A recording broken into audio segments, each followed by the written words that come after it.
Unit bias is a cognitive bias that compels us to complete things even if finishing up isn't in our best interest.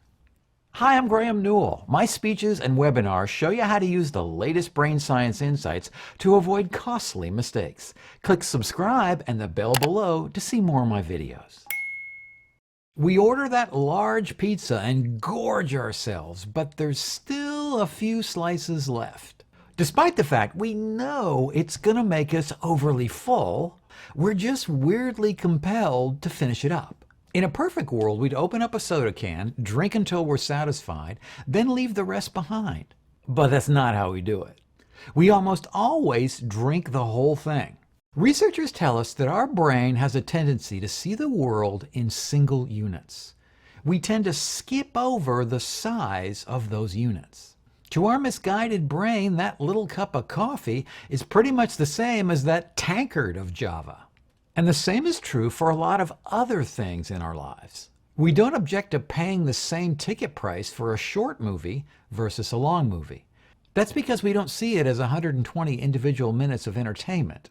We see it as one movie, no matter its length. When a plumber comes to our house, we tend to pay him one price for one visit, whether he stays 30 minutes or 2 hours.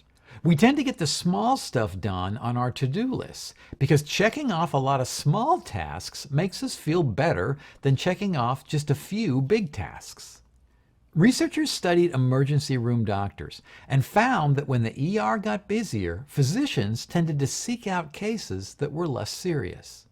Successfully treating a lot of minor ailments was just more satisfying than treating fewer patients who were seriously ill. So how can you avoid unit bias and our brain's obsessive tendency to seek closure? Well, the key is to break single items into smaller component parts. Don't have one bowl of ice cream, have 4 ounces of ice cream. Don't commit to clean one house. Instead, commit to 85 minutes of cleaning. Don't commit to being a better father. Instead, commit to playing with my kids twice a day. When we use a more precise metric to measure the things in our lives, we're more likely to avoid unit bias. The same is true for the difficult things in our lives. You'll enjoy laboring on big tasks if you purposefully break them down into a long series of small tasks. Our brain releases dopamine when we complete things. This dopamine improves our attention and spurs us on. Checking off a long series of small goals often puts us in a positive feedback loop. This motivates us to get more done.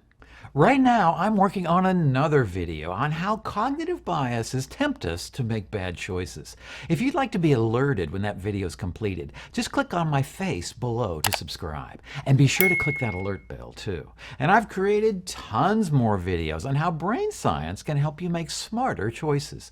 Click on the box right here to see that full playlist now. I'm Graeme Newell, and that's Better Decisions Through Brain Science.